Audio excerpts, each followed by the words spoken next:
right. That was not the right button, but that's fine. I was trying to give Mike a little more time, but whoops. Hello everyone. Welcome. This is the Wednesday night flipping out stream. We do this every Wednesday night from 10 to midnight roughly. Well, every other Wednesday night roughly.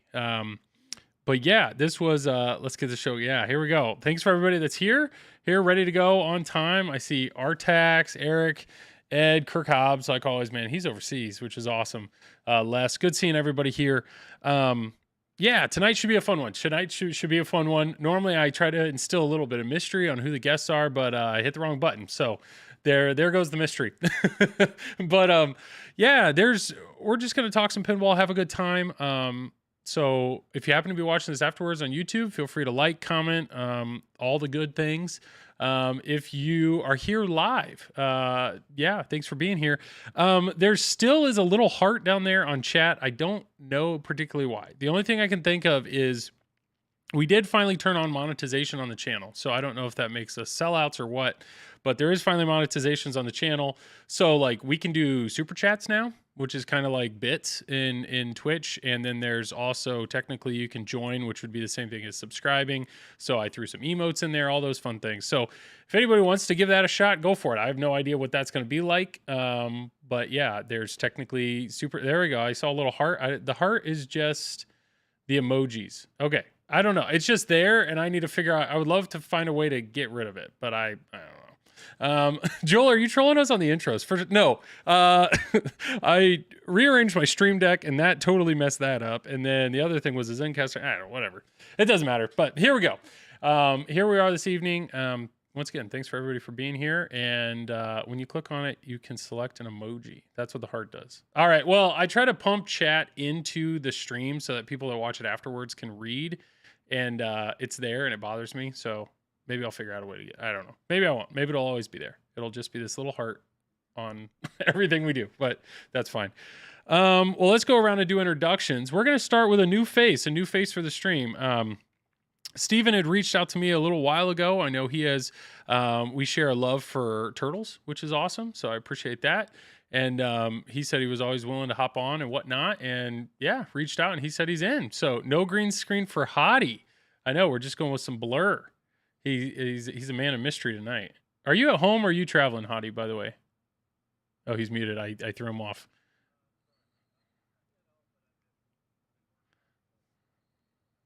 Oh. Well, we'll get to Hadi because I appreciate him. I appreciate him a lot. But Steven, please introduce yourself. Who are you? What do you do? What was the last game of pinball you played?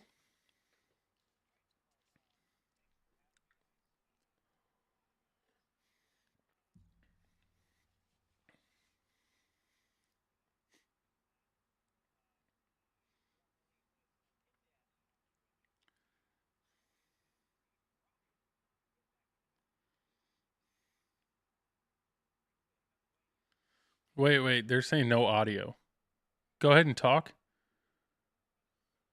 Ah, crap. It's me. This is what I'm saying, guys. I can't do anything. I can hear you, but they can't.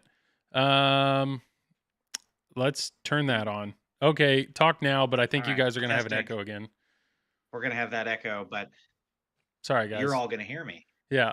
So that would be good. So once again, Steven, yes, feel free to introduce yourself again. Well, hello everyone on the internets. Habermania. I'm from PA, the Philadelphia suburbs, so east side of Pennsylvania. And I'm a TD.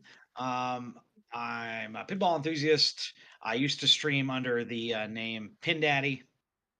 And now I'm just a fan of Flipping Out, fan of this channel, fan of Mike Castleman, fan of Triple Drain? Triple Drain, yeah. and there isn't anything better than a Hadi on a live stream. So this will be a lot of fun. Awesome. Also, Seven Dust, very, very solid. So yes, what I had said earlier. what I'd said earlier was Steven had reached out to me and he had shared some opinions on some different stuff. So we had a good interaction. And I mean, maybe this will be dangerous, but if anybody else would be interested in potentially participating in one of these, reach out to me and maybe we can make that happen, because the whole point of this is just to chat, and the more experience and the more different people that we can pull into this, and I'm all for it. I'm all for it. Just because We're all friends. yeah, just because Hadi and Mike and I stream doesn't mean we're any more, I don't know, we're not smarter than anybody else. That's for sure. So, but Steven, thanks for being here tonight. I think it'll be fun and have a good conversation. Sorry, Chad. I'm sorry we're having sound. I don't know what to tell you about sound or the sound issues, but hopefully we can work through that. Okay, well, thank you for being here. Mike, go for it, man. It's going to be really hard for me because I can hear myself as well. Dude, I don't. It's like a second or two delay. See, so it's really throwing me off. Yeah. So I really need to focus. Yes, my name's Mike. I am from the Pinballers. You can check us streaming on Twitch and Facebook. Did you ask the last game we played? That's usually what we do, right? Yeah. Are we switching that up? No. I just turned something off. Did that help? Is the echo still there? God. Is there an echo though? Can chat hear me okay? See, Steven sounded fine. Choppy. Mike is choppy, no idea. Yeah. It's all good now on our end. So everything sounds good for everybody else, but just the three of you guys apparently got the shaft. You're have a little bit of hell on earth, Mike. For me, I'm sure Hadi will as well. Yours is, Mike, you are choppy now all of a sudden. Dude, starting strong. We're killing it, guys. Yep, that's all right. It happens. Yes. I don't. You want to? Oh, you're messing with stuff, Mike? No, I'm not messing with anything. Oh, that was it. You're done with your intro? Continuing on. Yeah. I thought you were still working on stuff over there. No. Oh, geez. Okay. My audio is Canadian, 60% of the US. So great. That's great. Okay, so the last game I played was Foo Fighters. I've been still playing that a lot. I think I'm over like sort of the honeymoon phase of the game now, so I can have some real opinions about the game as opposed to excitement over just having a new game. I'm still enjoying the game. I'm having fun with it. I'm excited for more code and more stuff to be added to the game. I'm waiting for that for sure. I like the powder coat you have there behind on your file, Foo Fighters. It's nice. That's the color I believe it should have been. I think the LE should have been that color. I like the green, but I see what you mean. Should have been the color of the van. It matches really well. We'll have to talk. Yeah, this was a Kiss LE set that was on Pinball Life. So I was just like, hey, great deal, great price. It looks like it fits the game perfectly. And of course, I don't have the button, so that's black. But I'll figure that out some other time. Nice. No, we'll have to talk. We'll dive into Foo Fighters because I've put more time on it. And then Steven, I didn't know you had one, so we'll dive. Yeah, into I run as a TD. I run launch parties for Stern. Oh, so I'm a Stern Army member, but I run TD at different locations. So I'm like a TD for hire, except nobody pays me. All right. Well, yeah. Well, sorry. I see a chat. I'm really sorry that chat is, chat's trying to help with audio, but unfortunately I'm the idiot. So, I don't know. I don't know what's going on. I have it set up exactly like I normally do, but we'll have to mess around with this. I don't know. Hopefully it's not unbearable for the people listening. So we will see. Cool. Well, we'll talk more about Foo Fighters. Hadi, what's up, man? Feel free to how are you? do your intro. Yeah, I can hear you fine. All right. I'm Hadi, Frisco Pinball. Hey. What was I going to say? Last thing I played, I started having to go on site for work, and I found a place 2 miles from my house that has some pinball machines, pins, if you will. It's called Pin Stack, and I fell in love with Walking Dead again for a little bit. Last time I played it was at District 82, where I got some real good time on it, and now I'm actively looking for a Walking Dead LE. If anybody knows one of them for sale, please let me know. I've seen the ones on Pinside. I think it is an amazing pin. I haven't streamed in over a month, so don't look for me there yet. But I will be in Pin Clash. I just got a call up from the miners. So I'll see you Saturday playing Godzilla, and then hopefully I'll stream soon. I just built a new rig. It's almost ready. Trying to get the little wireless mic set up. And yeah, hi.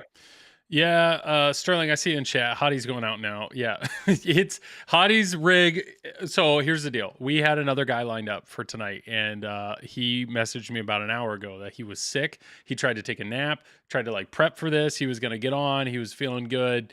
And then he messaged me last minute and was like, I'm really sorry, but I can't do tonight. So Hadi was, I reached out to somebody I knew.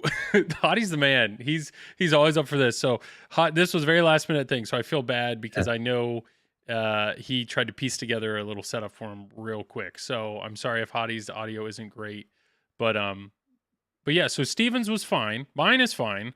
Stevens is fine. Mike was a little choppy. Test. And that's good. That's good. It's almost like I don't know if you have gain or something set up on your, or not like the text you speaking, but then it's trying to cut off the delay. I don't know, but it's okay. We can get through it. I think, hopefully. We'll work through it. I'll work through it as long as everyone can hear me okay. Yeah. You guys are echoing except for Joel. Joel's the only one that sounds okay to me, so I'll work through it. What is causing it? This is what this is what drives me up a wall. Okay, I currently smell something burning. My new game, or if it's wiring in my house. So this is a fun start to this. So Steven's house is gonna burn down, and all of our audio sucks. Yeah, we're really professional. Yeah. Sterling, by the way, in chat said he's getting his Rush Topper tomorrow. So that's really exciting. I didn't know those were out or being shipped. So that's very exciting news. Very exciting news. Does that mean the expression lights are soon too, or any word on those? Expression, I don't know anything.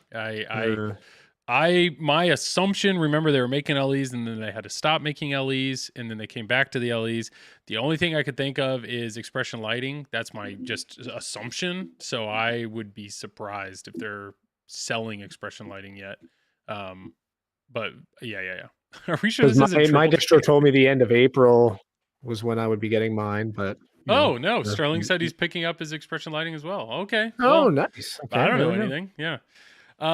So apparently this is sounding more and more like Triple Drain, apparently, because just things are falling apart I don't know, man. I don't know. Okay, so what are we talking about tonight? First off, we'll just dive into Foo Fighters. So I have a Foo Fighters Pro. Mike, you have one. You've been streaming the heck out of it. And then Steven, that is the Pro? Is that the Pro or the Premium? That's the Pro. It's just got some mods. Some mods. So now that we're through the honeymoon phase, where are we at with the game? Mike, you want to go first on that one? No, but I will. Okay, so yes, I think I am through the honeymoon phase. The game plays great. I love the speed of the game. I love the rules and everything. I'm having a problem with the depth of the game. I don't feel like it's deep enough yet. But then I'm holding off on that until they obviously update the code to at least 1.0. But as it looks now, I still really like the game, but it's still up in the air as far as code wise, depending on how much deeper it gets with the code. The shots in the game are still great. I was worried that with the geometry and the technical nature of all the shots on the play field, that you would have to adjust the game a lot. Because I found with Iron Maiden, as an example, the plunge on Iron Maiden. I don't know if anybody's ever had one, but the plunge on Iron Maiden is notoriously known for being off all the time and never going all the way around. You might do it for a little while and then it always screws up. I was worried stuff like that would happen on Foo Fighters, but it didn't. At least not yet. So that's good. So yeah, I'm enjoying the game right now, and I'm still up in the air on the on the code right now. I think the code is good, but I just think it needs to be a little more deeper, and then I'll be happy. Okay. The music, I mean, Carter and Lisa love to still listen to it when they play and stuff like that. And Foo Fighters is, the music is good, but I'm finding even like I have, as you can see behind me, I have like 4 music games, and the music on Foo Fighters might be my least favorite for pinball out of the 4 that I have. Interesting. Not that there's anything wrong with Foo Fighters music. I'm just saying, like, I feel like the other games have like better pinball, music. Sure. Yeah. I will say by the way, I think your audio is sounding better than it was. I don't know what changed, but I do think I am trying to ignore myself. I'm sorry, It's man. very hard. I am used to having the monitor on, like I'm used to hearing it, and it's just because I try to make sure levels. I want to make sure what I'm hearing is the same, Right. but I get it. It messes with your brain. But no, your audio is sounding better. Okay, There's a lot I want to say about that, but I want to hear what Steven says first. So Steven, what's your now that you own it, it's in your house, you've been playing the heck out of it. What's been your journey or thoughts on Foo Fighters so far? Well, And your house isn't I've burning down, got right? I mean, we're just Yep, no, I think it's the first time I had my Bally Viking on for a extended period of time, and I think something in there needs adjusting. Got it. Okay. Well, we'll let you So know. I We don't can know. see it in the background. So if we see it Yeah, catch so flames, we'll let you know. yeah, I turned it Yeah. off. I've got Okay. just Foo Fighters, Turtles, and All right. Wipeout on. But Foo Fighters is a band that I've always enjoyed. I was playing a lot of Rock Band as a video game, with my family. My wife is a pinball player as well as a drummer. Okay. So she has an appreciation for the music of Foo Fighters. And what is neat about Foo Fighters versus every other music pin thus far is that it's more fun to hear the music for me than any other music pin. And that might be the same answer Mike gave. It might not be as pinball related, but the music just fits our house. It fits our uh, personality. So my wife and I are playing it and kind of dancing along with it while we play. And that's 250 games in at this point. So we really are enjoying it. I'm a flow player, so I don't stop the ball very often and make strategy about what I'm going to do. I just play as the game lets me play. On Turtles, that's awful. Yeah. Yeah. Yeah. I drain constantly. I've got 2,000 games on Turtles and have only made it halfway through. But on Foo Fighters, everything feels like you can hit it. If you miss, it feels like it's going somewhere.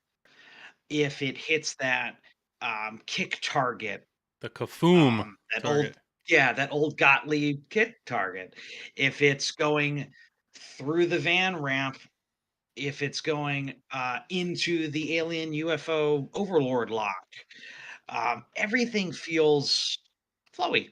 Yeah. So for me as a player who enjoys playing on the fly, it's incredibly fast in the way that Turtles was, but not mean. Yeah. Yeah. So it's kind of the perfect thing for me to be able to just enjoy myself. And I don't know the code yet, the strategies, where to get the big points. But I'll get there because I've now learned that the layout of the game is tops. Yeah. No, that's a good review. I would agree with all of that. and it's going to lead me to the next question, which will be an interesting discussion. But a lot of the reviews are people just love the layout of this game. They love the way it shoots. It is a very unique layout. It's not. It doesn't feel like a fan layout. I mean, the ball's whizzing all back and forth, figurating, whooping, swooping, all these things. The upper flipper shot. It's not like Led Zeppelin where it's a really hard shot. It's actually, there's a good chance when you flip that upper flipper, you're hitting something. You're either hitting the ramp or you're hitting the loop. It doesn't feel clunky, and it feels safer in that sense. It's you maybe if you miss what you're trying to hit, that's fine. It's just going to hit something else, and almost every shot in the game is a pretty safe feed back. Maybe one of the most dangerous shots would be like hitting a stand-up target all the way in the back by the UFO, but yet you have a lot of time to react. It's just a very safe game in that. So because of that, I think a lot of people that are new or have just got this game really have a great chance to explore the game, and they get to experience the code. They're seeing these modes. They're getting to experience some of the depth of the game. So for a player like myself, like, yeah, I've been to Austin and DC, not in the same game, but like I've gotten halfway there. I've been one Foobot part away from getting to that multi-ball. Like, it is a game where I definitely see that, okay, the better I get at this game or the more controlled that I can play, this is definitely a game that I think I could see the end potentially. Like it's there. And I will tell you, and Steven probably agrees, like I do not have that feeling with Turtles. I have Turtles, and I don't think I will ever experience Cowabunga. Not only because there's a lot of depth there, but it's such a challenging game that you really have to be on everything. Like you can't relax when you play Turtles. Like you can't miss. Most hazardous shot is bricking the left ramp from the right flipper. Yes, yeah, I agree. Trying to hit the left ramp from the right flipper, it's kind of closer, and I'm with you. So it's an interesting thing, and that I would say my overall thing is I'm really enjoying Foo Fighters. I'm having a lot of fun with it. Some of these games that Zach lets me buy, they just kick my butt so much early on that it's hard to enjoy it. Like it's hard to to be honest, when I had a Rush Pro, that game just was brutal to me. And I just felt so bad because I know Rush and Timmy had put this amazing code in the game that I could never experience. I just kept experiencing that first 10, 15% of the game over and over and over again. And then I look at, Mike and Carter over there and they're blowing it up. It's just that I think this is a very approachable and accessible game. And the way that the code is written, because you have so many options, you can see a lot of it, maybe not all in one game, but you can just kind of work your way through different modes and cities and whatnot through different games. It's all right there. It's all right there for the taking. So I'm really enjoying it. I'm really enjoying it a lot. But it's an interesting concern that you have, Mike, where you're saying I'm a little concerned about the depth of the game. And my take is, and maybe I'm wrong, but I think the depth is there. I think the challenge, though, is it's such an easy shooter that for a really experienced player like yourself, you're just achieving it over and over again. Me saying I'm waiting for more code is not necessarily, like, it's not a negative thing towards the game. Like, it's not me being negative towards the game. I think the game's fantastic. I think the rules are great. I've been comparing it to Deadpool this entire time, which is another fantastic game. The rules, it's like I said, I don't even know if I mentioned it last time, but it's almost like they took Deadpool and took the code and the rules and just kind of mixed it all up and then put it back in the game, right?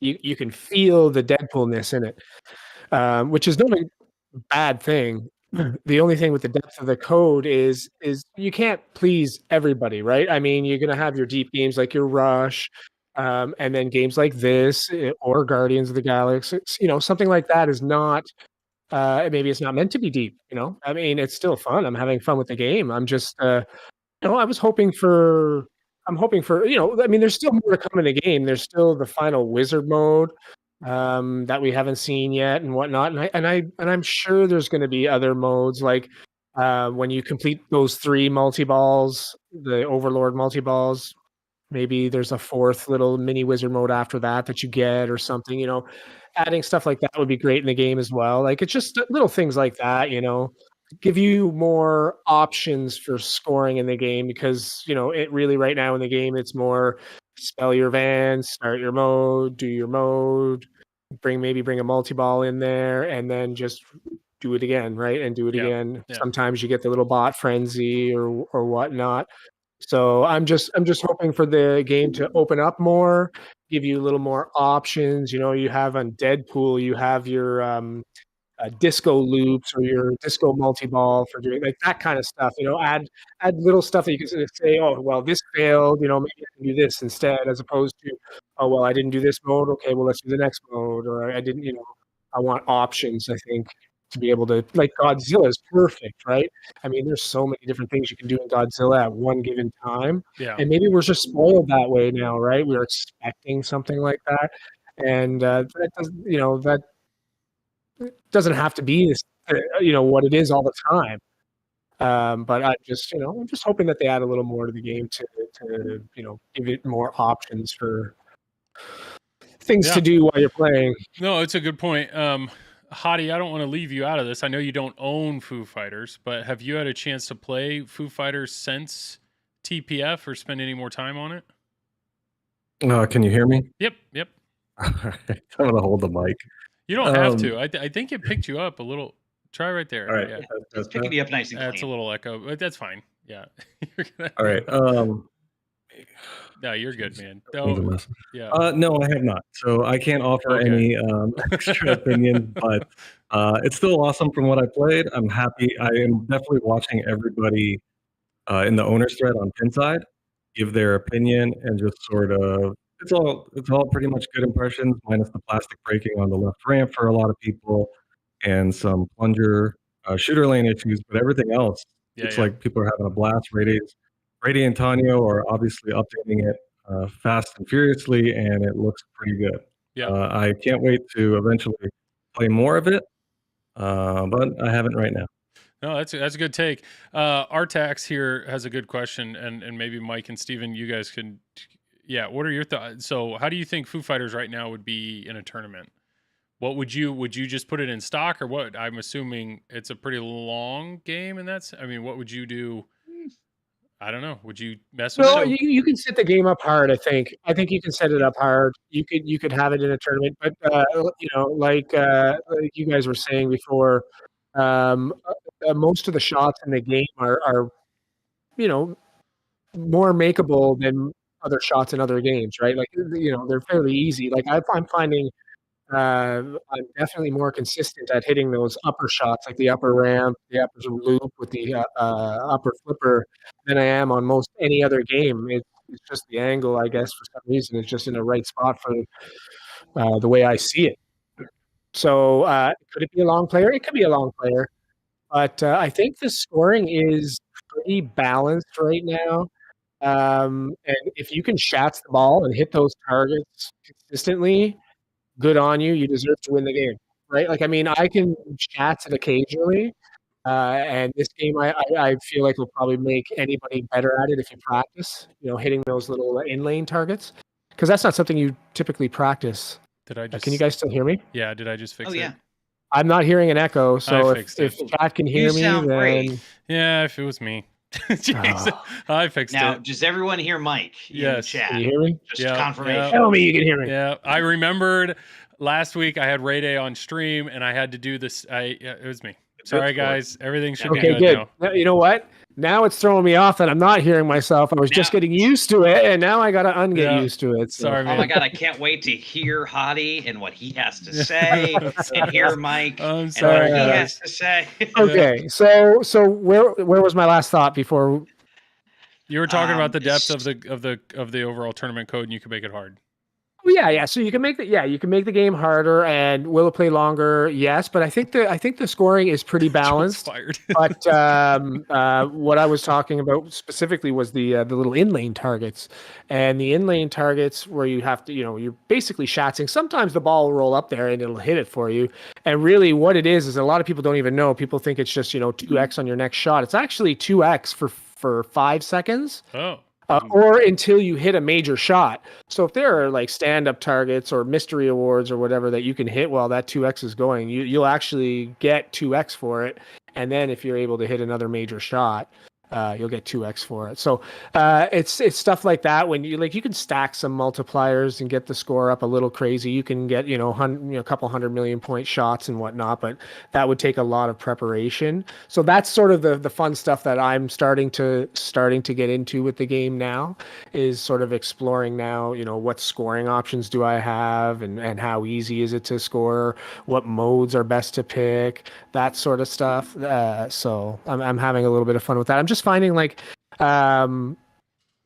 the first couple of modes in the game, the way the game is now, right? When you start a mode, the first mode, you have less shots to hit, right? Don't you normally have less shots to hit? Your second mode, it's more. Yeah, they give you a few. Yeah, so it's like if every mode, if Ray Day explained it to me, where the first time you play a mode, you get 60% of the shots. The very first time you hit the shot, it gives you, I think, 60% of the shots, because different modes take different number of shots. And then the second mode, they give you like 40% of the shots, and then the third mode from there on, it's normal. It's the normal shots. Yeah. And I guess that's more again to go with the it's to make it more of an approachable game, right? I mean, those are achievable things to do. And then really you're 2 modes in, and then only 1 mode left for reaching one of the sort of, I guess, middle wizard modes or whatever, the multi-ball or whatnot.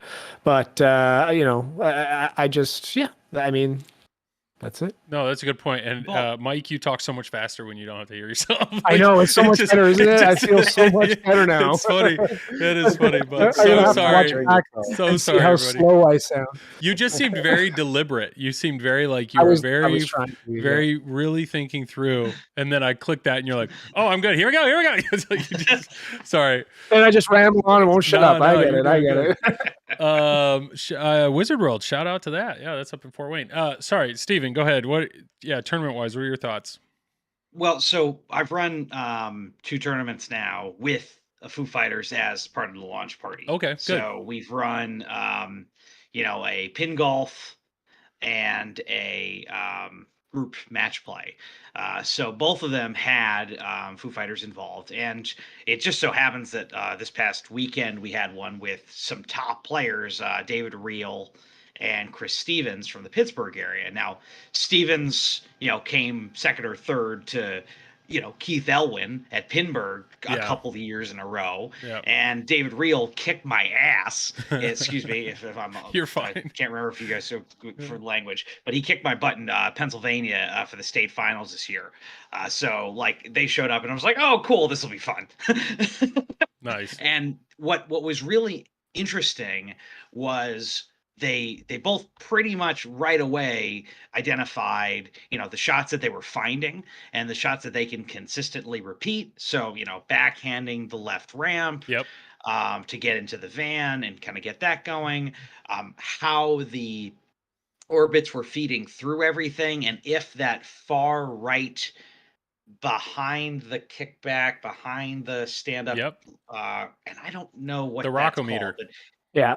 Okay, rockometer. Thank you. I appreciate that. So how that was feeding out, because there were some games where that would feed very dangerously. It all depends on the speed of the ball coming out of that little loop there, right? Sometimes, mine does that too. Balls of Steel Pinball League mentioned it, and actually somebody in chat also mentioned earlier, I think it was Nerbtastic, played mine. So thank you, Nerbtastic, for coming out to one of the tournaments.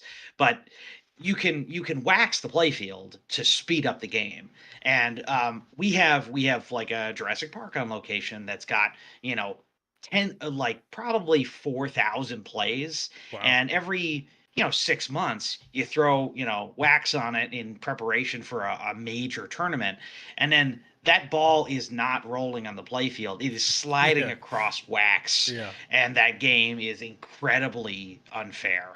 It's just super fast. Whoever knows the game doesn't know how that's going to play that day. So it's that. They launched, Foo Fighters without the rubbers on the outer the in and out lane posts. Yep. So that's great. And you could, I've seen people take those posts out. If you really want to I open didn't up put those any rubbers outlays. on mine either. I left it the way it Yeah, was. I've left him as it is. Believe it or not, I So even so left you it, really could guys. find it. Yeah. Whoa! Yeah, I know. No, There you go, Joel. John in chat said, thanks for having Ray on last week. Yeah, having Ray on last week was awesome, and having him explain the rules was super helpful. And that's something that I didn't realize was how much actual strategy there is in the game. Like if you just want to progress through the game, you can do it. And Yeah, that's I remember that with Deadpool. Like there are people that could just fly through Deadpool. You just load up Wolverine, you get in a mode, boom, boom, done. Next one, load it up, boom, boom, boom, done. You can just fly through Deadpool. In this, you technically could. But if you really want to strategize around points, he was talking about how the battery, which is the right orbit shot that loops around and feeds the rockometer, if you load that up, you can boom, get a 2 times playfield going. And if you do it again, you can get a 3 times playfield going. And then if you get your ray guns going, that now you're at 6 times. I mean, you can really be smart with that and just go nuts with scoring if you really want to. Which is really cool. Another thing that I've started to kind of be hooked on is upgrading the van.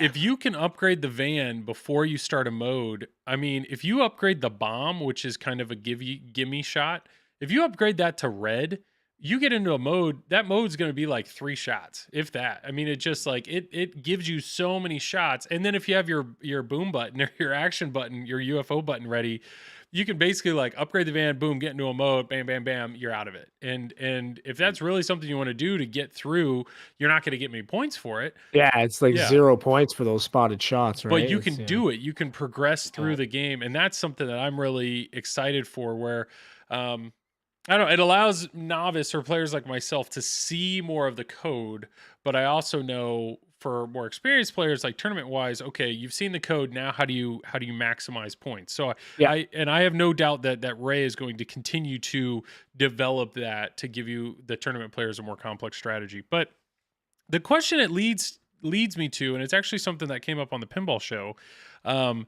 Zach had made a comment. He said, "Can it be too flowy?" And so the question is it possible to have a game that shoots too well? Like, can you have a game that's too safe? Is that the way? Or too flowy? I mean, something that shoots too well. And the game, believe it or not, that I thought of was Cactus Canyon. There's a lot of people. It's a fan layout. All the ramps are safe returns. Most of the shots in the game are safe return in some manner. And a lot of people are like, "Oh yeah, Cactus Canyon's too easy." Well, why is it too easy though? Is it too easy because they think that the code is shallow, or do they think it's too easy just because it's easy to blow through that code? So just thoughts overall on that. Can you have a game, and we'll start with Hadi just because I know he hasn't been able to partake, but can you have a game that is too easy, and it's not because of the code, it's because of the layout? Can a game be too flowy, shoot too well? I don't know. Thoughts on that? Well, if you're talking flowy, most tournament players always play with deliberate intention. So you are trapping up the ball, picking your next shot, figuring out what's the next thing to hit, stop the ball, and go again. If you've got too much flow, you have to be an on-the-fly player to be able to master that flow. Everybody can hit 2 or 3 shots in a row, but if you need to hit, think about like Star Trek with the warp counter, or watching Walt hit 77 loops on Doctor Who. That's when the flow, can work to your advantage as a tournament player. As far as too easy, you can take a look at some of the classic titles. Like a Whirlwind Diner, there's very few things you need to worry about for strategy. The System 11s, you're basically trying to build up some big jackpot and hit it. The tough part comes in with the way those tables are laid out geometry-wise, so that you can't make it. There's a deliberate intention of making one tough shot, but if you're a good flow player on the fly and you master where on the flipper you're supposed to hit at what time, like the top players do, Ray Day, Escher, then I just don't think that I don't think that the top players will have an issue hitting on the fly shots to get the flow going for 3 or 4 shots. I just think, if you're an average player, it's going to be fun for a table that has better flow in it and it's a little easier, but I don't know if you are going to necessarily do as well because you haven't set it up properly when you cash out on those flow shots. I don't know if that makes any sense. No, I agree with that. When I think of a game like Jurassic Park actually has a ton of depth to it. Like there is Yeah. so much depth to it. There's so many different like avenues and paths and everything that you can do. But for most players, Jurassic Park is a challenging layout. And It's so a stop and go. It's like you take a look at if you do well. So let's look at Elwyn's. If you want to do well on combos on Elwyn titles, look at AIQ.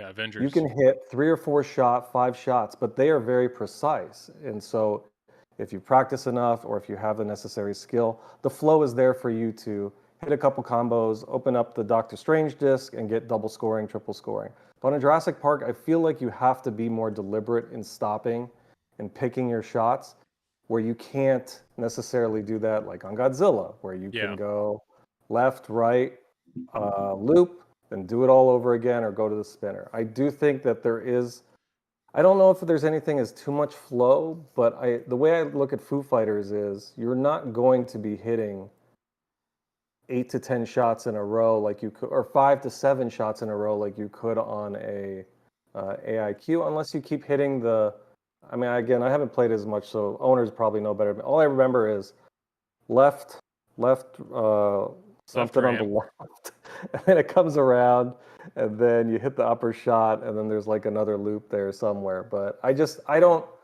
think there's anything that's too flowy.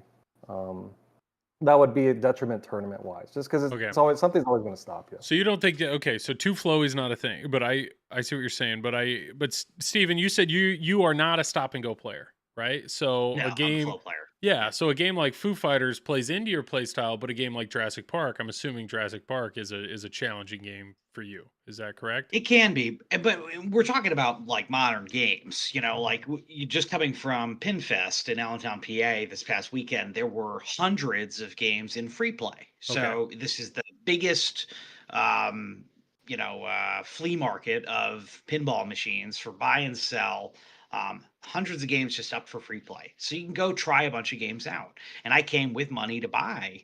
And one of the things that I have to consider, and very much like you, Joel, is like I've got to find one that's family friendly, that could be something that, all of my family would be interested in. And one of those titles is Bally Game Show.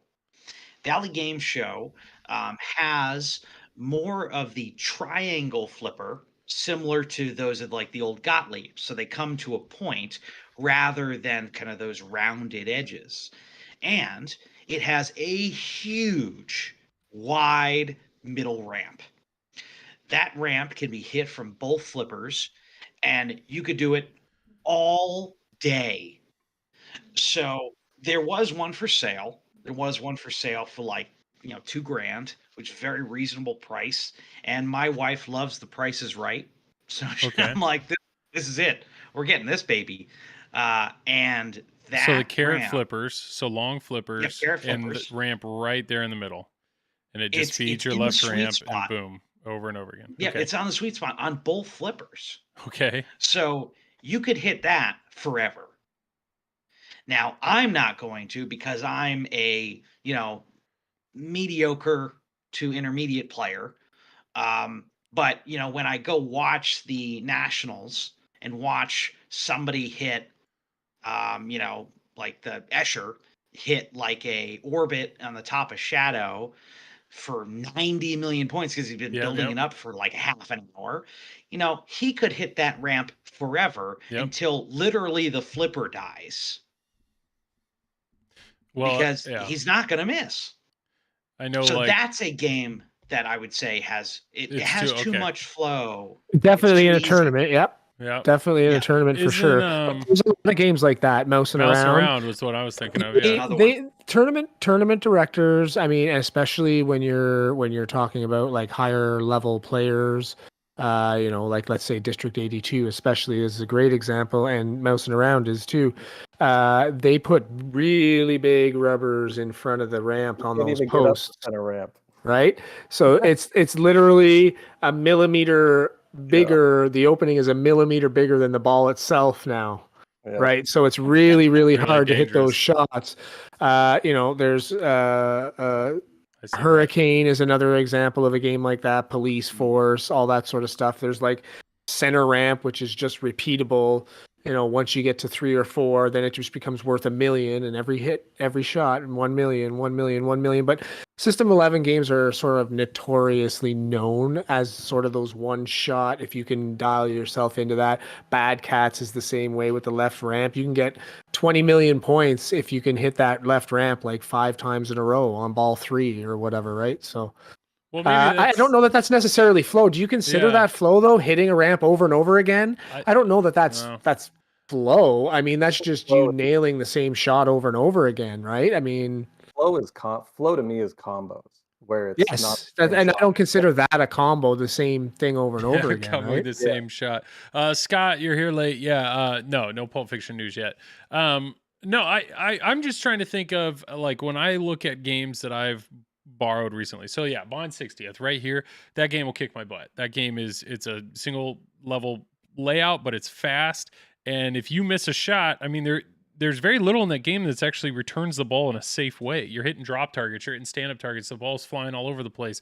Pinmonk and Chad had made a really good combo that or comment because Foo Fighters doesn't have any pop bumpers. There goes that sense of randomness. The most random thing in the game is that Kafoom target at the top, but it's kicking it up. It's kicking it away from you, and it sometimes delivers it in a safe manner. So the most dangerous thing probably actually in the game are your slings. And I'm not getting power drains, power out lanes, or anything like that. So it brings up an interesting point of I think this is the first game I've seen in a little while where I think the layout really makes a good player like Mike and Carter just shine. They're already seeing the end of the game. They're waiting for more. They want to see what's going on. And then they make novice players, myself, and I'm going to include Steven in this. Like, apparently, I just feel like I can relate to you, unlike most of these people that I have on. But it makes us feel a lot better. It makes us feel a lot like, wow, we're really like this. And I don't know if it makes us feel better, if it just makes us feel like this game is really good. And I felt the same way with Godzilla, that Godzilla, because of the flow and because how good the ramps feel and some of those, there's a lot of safe shots in the game, but yet you still have elements of, when you have to hit that left spinner, you miss that, you're hitting a post and that ball's coming right back at you. You need to hit the pop for certain points in the game. You have no idea where that's going to go. But you put a guy like Carl D'Angelo on it and he can just ride that game into the sunset because of the way it's laid out. So,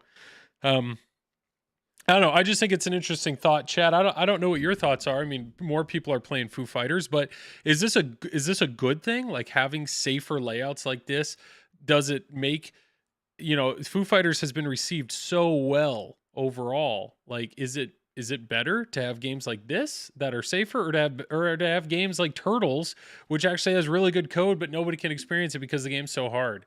Or I think I think both are great. I think variety is great, honestly. I mean, yes, am I a competitive player? I'm just a naturally competitive player at heart. So if there's a tournament for something, I'm going to try and play in it if I like it, whether it's Magic the Gathering or, euchre or whatever, I'm a competitive guy and I'm going to be competitive. But that doesn't mean every game has to be, a tournament player's game.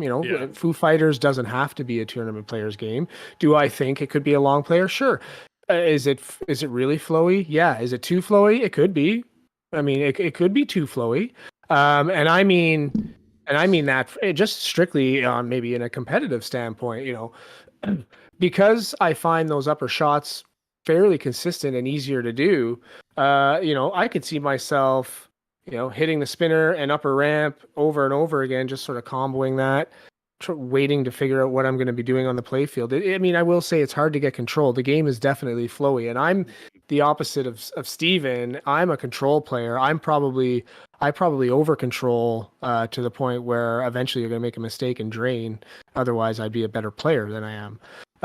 So it's completely opposite for me, right? This game is really flowy and it forces me to play flowy. Yeah. And I like that. I don't try to control it. I mean, I do when the opportunity really strikes me to trap the ball, and I know I'll be able to do it 80 to 100% of the time. I will, but most of the time I try to play flow. And is it too flowy? I mean, maybe for like you guys were saying with, Game Show and Hurricane and all those, just one shot games.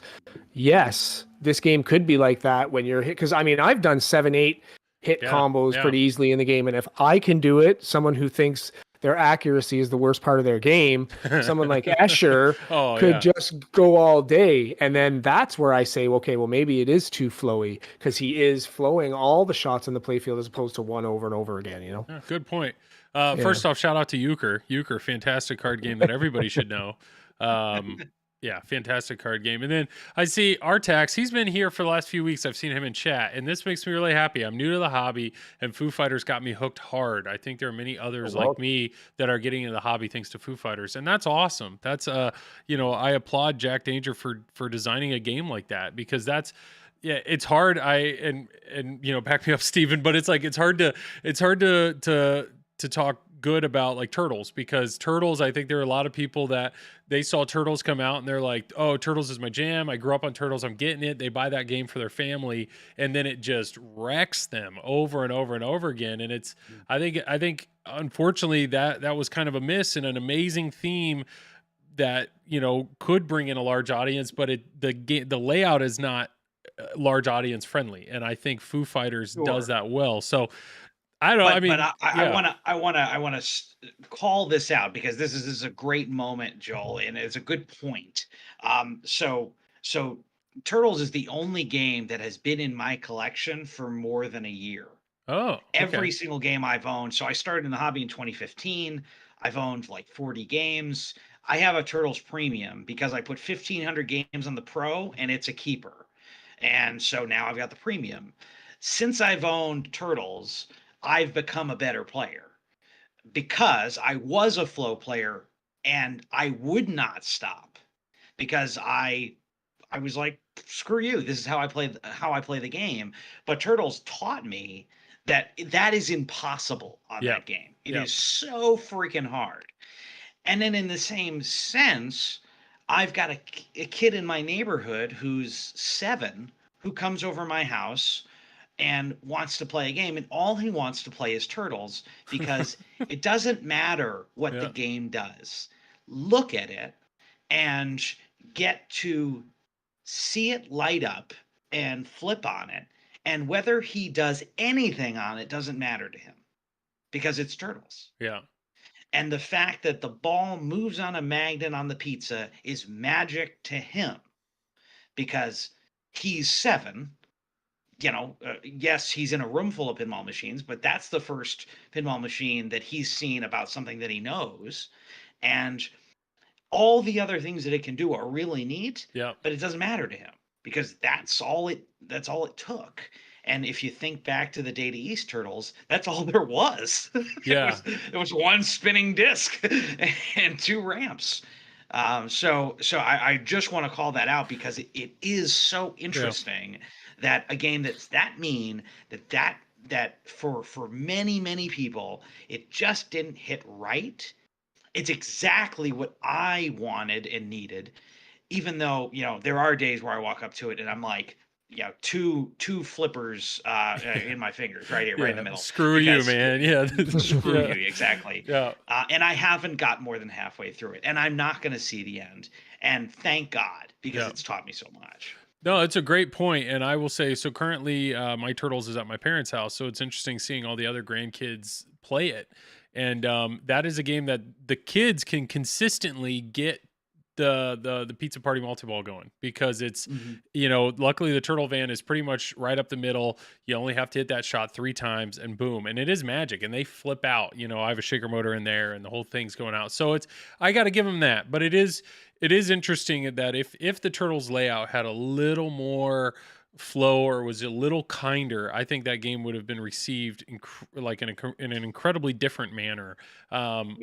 But I think You're I not wrong. applaud you for realizing it. It is good having a game like that in your collection to challenge you. And Pinball Eddie said it in chat. That's what TNA did. I'm happy to announce TNA is back in the house. I got it a few days ago. It's over there. And yes, that is something I definitely missed, was having a game like that where you just step up. It's very clear what you need to do, Yeah, and just it's going to I challenge agree. you. So Everybody needs a game like that. I have Black Knight. I mean, man, Hadi has Black Knight. yeah, man. I can't comment on the premium again because I haven't played it enough to know if it's a lot harder or not. But Black Knight is an ass kicker, and you need Yeah. at least one of those in your collection for sure. So I agree with that. Attorney play would not be fun for anyone if it was just wood chopping pins over and Yeah. over again. You need a breather. So adding something like a Foo Fighters or something else that's fun for people, like even a Deadpool, as long as you're not making it mean like District 82, like something that's just enjoyable, that's anybody can sort of step up and not just by luck, but by having a decent game can stay competitive. I don't want to sit there and try to grind out millions of points on a police force with the freaking center ramp blocked off or mousing around. They're fun and it's a great challenge, or try to chop up turtles, but you need that breather. And I think a lot of tourneys do it well by adding a classic solid state or classic, semi-modern, and then newer Stern to change it up. Sure. It's hilarious that I just recently added a police force to my lineup because I needed a friendly ramp. Like, just let me hit something every time I want Those to. center ramps are nice. They feel good. It reminds me of obviously mousing around, but those center, when you can rip that, it feels really good. Well, that's not even the worst strategy on that police force. Getting into tournament strategies, a lot there on ball 3, I believe. The right ramp, if you repeat that a set number of times, you get you catch up your score to the number one player's score. Like, you could be severely behind by 20 million points and just hit that ramp twice, whatever it is, and bang, you're tied with the first place player. Yeah. Now, That in tournament is not really, but you can. I think you can change the settings in that, and you can make it like 8 ramps in a row. But there are players that can do that, right? So there's I don't understand I mean, I get why it's fun to not have pops, but having a pop strategically placed like Godzilla on the bottom right, just one pop. TNA, baby. The randomness is exactly. Yeah. It's like an equalizer, sort of, and you get to, I think games should have pops, but if you can make it nice and fun without it, then more power to you. A pop that needs to be dangerous, though. That's what, Toy Story, that's one thing I did not like about Toy Story. Toy Story has 4. It has, or like Bond up top. The pops there just don't do anything. Yeah. I agree. Oh, that's the thing. Pop bumpers really originally were designed to make ball times last longer. And ball times last longer up top.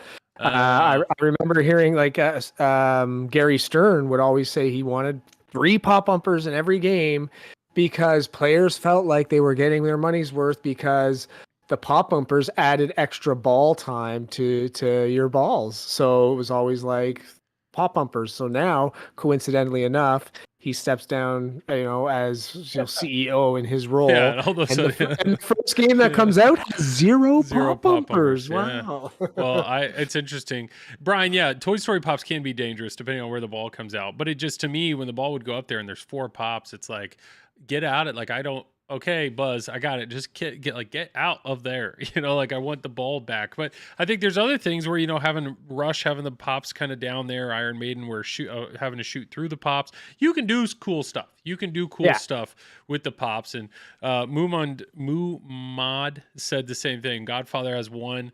I do think this is a design aspect that I think people are going to try or do more of, which is be creative with the pop bumpers and utilize them in some unique way than just put a cluster somewhere. Yeah. Would you rather have a set of pops or a set of, I know they're somewhat different, but like a set of drop targets that, reset after you knock them all down? Or I'm a fan of drops, especially with drops in front of a shot, just because I am a fan of a game state change. So that's why, like Godzilla, I love having the building come down because now the ramps divert in a different way. So the idea of having a pop in front of something you're trying to hit it feels like the game is changing while you're playing it, while a pop bumper just sitting there just I don't know, but like cell processing here, drops and spinners all day. Well, yeah, I agree with it. That's I agree why with that's why spinners, people yeah. love toys and games, because that's the exact reason, right? They want the ball to do fun things, and Yeah. every game has something like that. Every game should have a mech or a toy in it as well. So Yeah. Figgy Dan had made a comment earlier, and he just said Elvira and the Party Monsters is a friendly game, and I actually had a chance to play it on Elvira the other day. And yeah, I am rather confident that I would personally really like Elvira. It'll never be in my house just due to the theme, but because it is a safer layout and it has some really cool depth. Like that is a game that, to me, when I play pinball, I just want to step up and immediately have fun. I want to immediately start having a good time. And normally I can achieve that from the kinetic satisfaction of a good shooting game, or interacting with a cool mech, or give me some humor, give me something fun like that in the game that's going to draw me in. But that's a game, because there's some people that think Elvira is too easy. They think it's like, it's boring, it's too, but it's like, for some of us, it's not boring. But yeah, so I don't know. It's an interesting discussion. I just realized we've literally talked an hour about the Foo Fighter layout and whatnot. But it is interesting. The first 20 minutes, we talked for like an hour and a half because there was like double talk. I know, yeah. Everybody talks slow because of the sound too. So, yeah, Mike could have blown through everything he said in about 30 seconds. But no, I do think it is an interesting thought, though, that like in my mind, the two best received games recently by most people have been Godzilla and Foo Fighters. And both of them have a more forgiving, unique, flowy layout that allows players to see more of the game, see more depth of the game. Unlike, unfortunately, Bond can have, it's a unique layout, but it's kind of challenging. And then Rush is a more challenging layout in my mind. So people just aren't, I don't know, or they're not understanding it. Like Rush, that was something that was hard early on. People weren't understanding it. Pulp Fiction seems to be very well received. I agree. Pulp Fiction is very well received. What's challenging, though, is Pulp Fiction is very well received by a lot of pinball people because we've been going to shows and playing them. I'm curious how Pulp Fiction is going to be received by novice people. Once that actually gets on location or whatnot, we'll see. Yeah, they may see a Stern with an LCD, and they may say, "What's going on with Pulp Fiction? Why didn't it get the full modern treatment?" But I got to tell you, one thing you said, Joel, was I hope that more designers take to it when you said Godzilla has like a sort of layout or game-changing mech, or when the building goes down, a state change. It makes it's not enough to be roguelike, but I feel like every pin that can do that is just setting itself up for success. Because if you can take something as simple as a building going down, or even just a diverter on a ramp, like it makes the replayability worth so much more and last so much longer, because now you've got a whole different approach. One shot that you could spam over and over again is now going to come into a different spot. Like on Congo, you can spam one part and then it's going to loop around to the other. The diverter. Yeah, exactly. Well, maybe this is an unfair question then, but Scooby-Doo is a very safe playing game. Sure, they put in horseshoes because they said every other shot in Scooby-Doo feeds the flipper. Like it returns directly to your flipper. So they put in a bunch of horseshoes thinking, well, let's bring that challenge into the game. But unfortunately, the upper playfield is so big, you can just stay up there all day. So it's like, where's that? And there's diverters. There's diverters like you're talking about, Hadi. There's, do you want to hit this? You want to do that? So it seems like on paper, they did a lot of stuff that people are asking for, but why is it that game isn't being received like Foo Fighters? Is it I think that it's just not as fast, and the lower play field is very, there's no variety. It's all horseshoes. Okay. And then when you get to the upper play field, it's just too slow. The bookcase flipper, great idea. When I first saw it, I thought this was awesome. Sort of a cool little approach, but it's just too slow up there. And in the code right now, as I see it, it just takes too long to finish a mode. And by the time you are finished with one mode, you might have a JJP style score of like less than 1 million, and you don't feel accomplished. And it's just one thing for Scooby-Doo.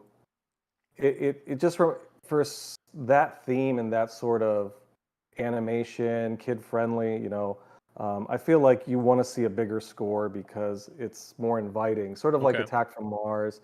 You don't want to chop away and get 800,000 points and then have to do it 6 more times to get to whatever mini wizard mode it is. I think they had good ideas on paper, but when it came down to execution, shooting the same horseshoe and getting stuck up top for minutes on end is just not, it's not fun right now.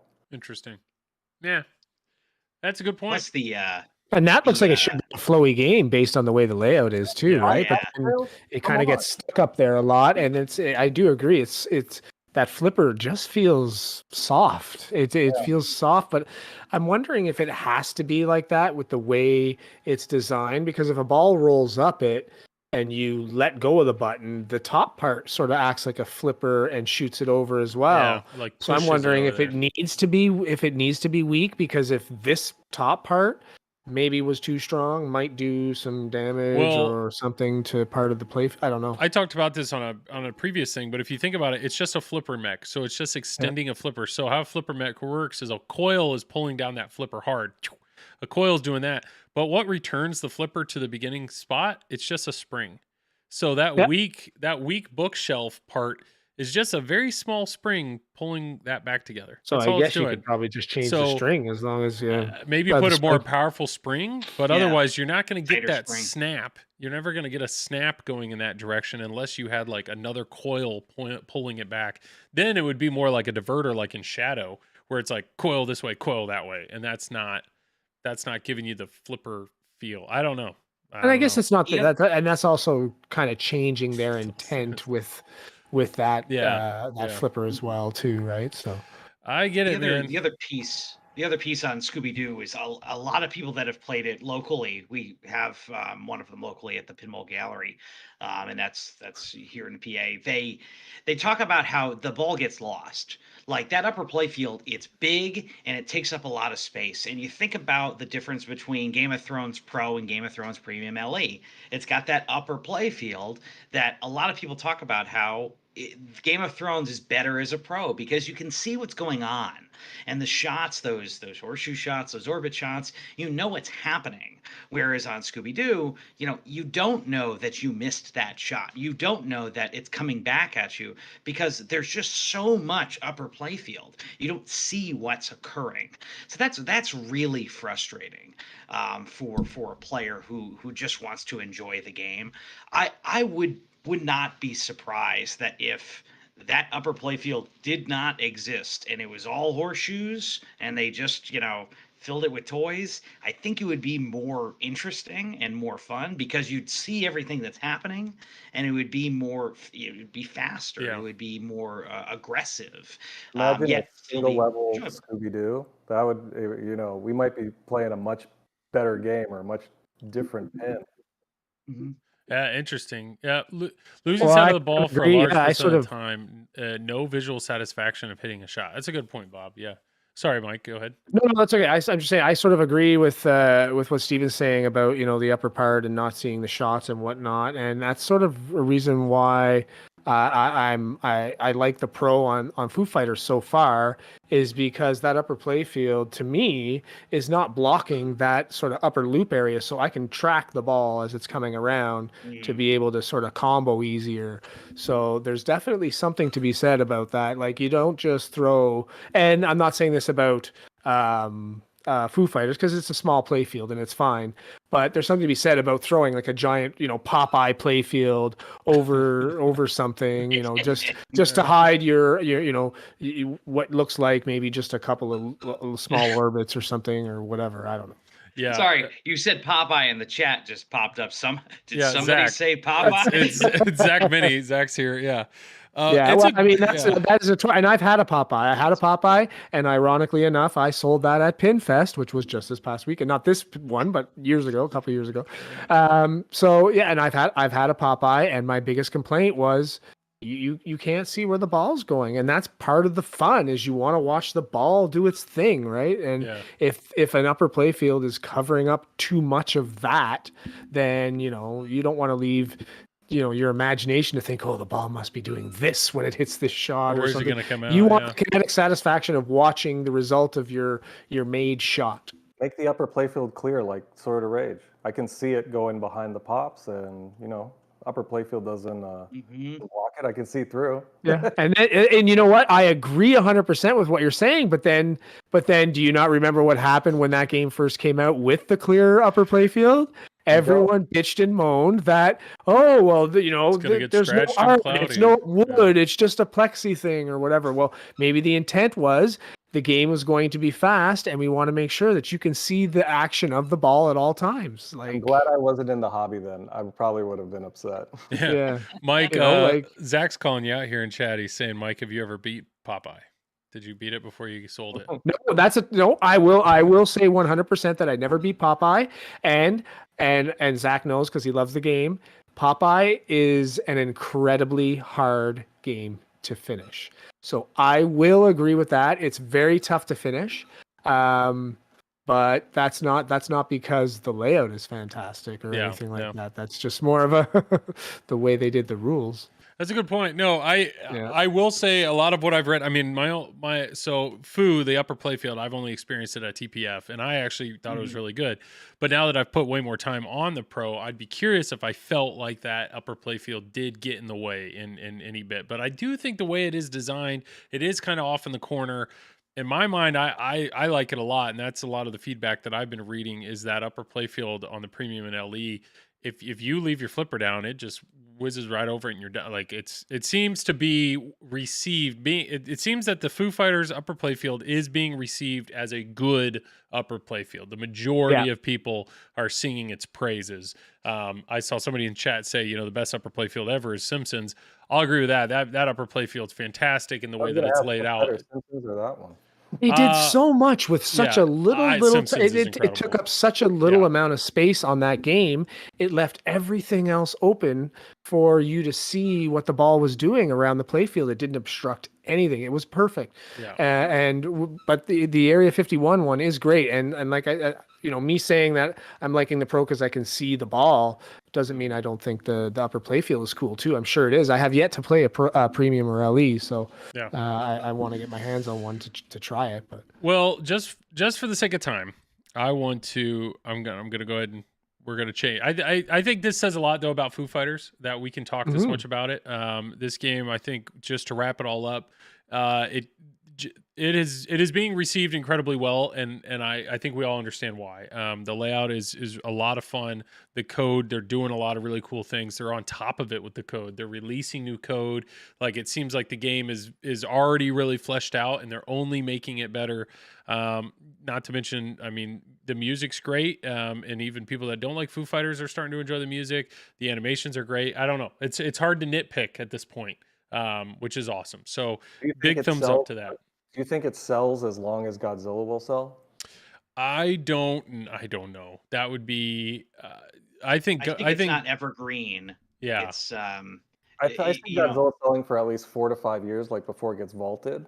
I'm wondering if the same for Foo Fighters, just because it's so well received and it's got more of a, at least in the continental U.S., mainstream appeal than Godzilla, I would guess. Foo Fighters. Maybe, but at the same time, I think Godzilla actually has more universal appeal. Like there are people, and the only reason I say that is it's interesting. I do triple train with Travis, and Travis works for the Pinball Company, and the Pinball Company, the way that they're laid out, they're super Googleable, if that's a word. Like if you search pinball machine, the Pinball Company pops up super easily, and so they get a lot of business from people that have no pinball experience, none.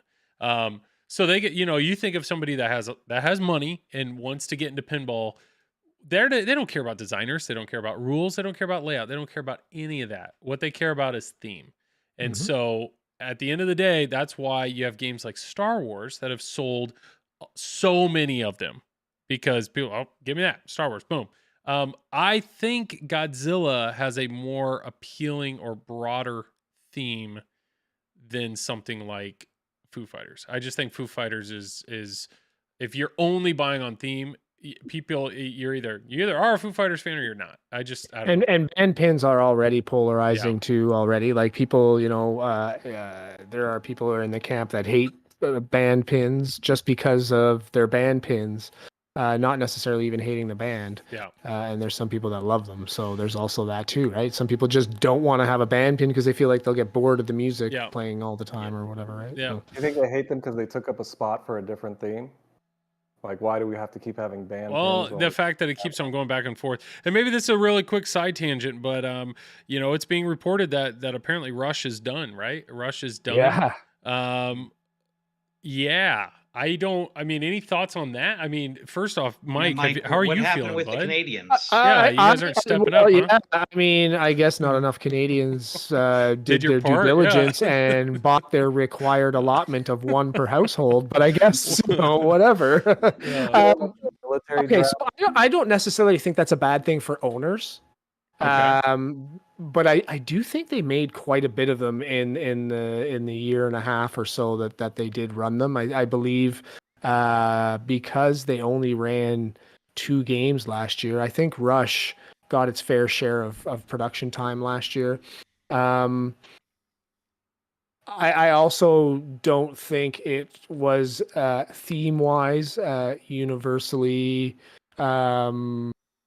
popular in the sense that lots of people wanted the game. The game is a great game. I mean, I still have mine and I love it. I play it quite frequently still. I just think we're talking about the game, Les. They were worried if the band was done. The band is technically the band. done. Well, I mean, the drummer. The drummer died. passed away, unfortunately. Yeah, the drummer. But I think they're died. saying they are no longer.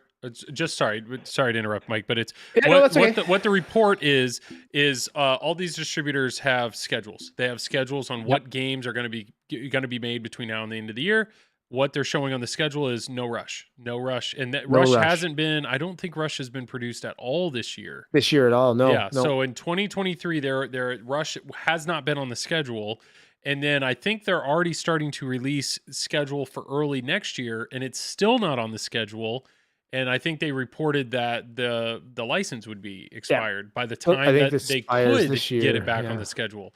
So it's interesting that now that the game is really getting the hype and the love that it wants, Stern is saying, sorry, we're not. And that's why I think it's not necessarily a bad thing for owners, because if they produce a lot less than people wanted to buy or have wanted to buy, then that will create value in the game, right? Like it'll become a more sought after game. So anyone who's in the game invested anyways in the hobby for investment could benefit from it. But I mean, it sounds like it's just become a victim of scheduling, and unfortunately they have no room to fit it in for 2023, and the license is up. They've got a new game coming out that they want to do. I'm sure they've got tons of Foo Fighters that they need to do. Unfortunately, they could renew the license, but how much does it cost? Is it worth it to them? Do they think that renewing the license is a wise enough decision financially that they'll sell enough rushes to make it worthwhile? There's all these questions that you have to consider when doing that kind of thing. And they're trying to do what's sort of best for business, right? They're going to be running out the themes that they think are going to sell the most. Let's play this game, right? Here we are. So this is what we have. This is currently Stern's catalog. So real quick, Foo Fighters, Bond, Rush, Godzilla, Mando, Avengers, Elvira, Jurassic Park, Deadpool, Iron Maiden, and Star Wars. Which one of these games would you stop producing if you were going to leave Rush on the to-do list? Okay, are you asking me? Sure, we'll go around. We'll go around the table. Why not? Okay, so if someone asked me, if someone said they were taking Rush off, but if I wanted to keep Rush, which game would I choose? Don't instead, be Canadian. Why? Be a distributor who wants to sell pinball machines. So, like, which one of these titles? Like, are you surprised they're taking Rush? Or where do you go? No, I'm not surprised they're taking Rush away. I truly am not surprised they're taking Rush away. Majority of sales are in the U.S. Rush is not a very popular band in the U.S. This is probably the least popular theme that I'm looking at on the screen right now. Rush probably by a long shot, as far as the United States is concerned. Anyway, So selfishly for me, if I were to remove a theme, I mean, it's tough because all those themes they're great games, great themes. I would never ever stop selling Star Wars. I would make that So thing that's a really good point, continuously. because if you look at chat right now, the majority of chat is saying Mando. And I think that's Yeah. because the people in chat are fans of pinball. We've all played Mando. I enjoy Mando, but I get what you're saying. People are saying, well, Rush is a better game than Mando. I get that. But if you're a distributor, What license is going to sell? but I agree. Star Wars, I understand why they're still making Star Wars. Mando, I would guess, sells better than Rush, but at the same Yep. time, there are distributors that have Mandos in stock right now, just sitting there. But there are also distributors that have Star Wars sitting in stock, just sitting there. If I'm a distributor, I'm honestly probably going to go with probably Elvira. Yeah, and that was mentioned on the pinball show that they think Elvira sold really well. Then there was a big demand of people that had a chance to play them. They wanted to get in, so there was a big demand for a second run. But now that that run has happened, it kind of seems like the majority of people that wanted an Elvira, they can check that box. Yeah, and you can, and if you want an Elvira, you can get an Elvira. I also think part of it is the you know, extra cost to get it compared to another premium, you know, that also takes into a factor. And this is me speaking as a distributor, right? I feel like I'd probably be sitting on more Elviras maybe than I would Rush, but I mean, this is just me being selfish because I love Rush in the game, but I don't blame them for you know, excluding it out of the lineup. Like, I mean, look at the lineup of themes we have here; they're fantastic. So, Steven, what do you think? So, looking at what's here, I would be looking at, and these are, because I was a former marketing manager and I understand how this market works. Star Wars or Deadpool would be what I would get rid of, because those are the oldest of those brands that will be coming up again. There will be another Star Wars game probably in the next year and a half. Okay. There will be another Marvel-based game in the next probably 6 months. Yeah. You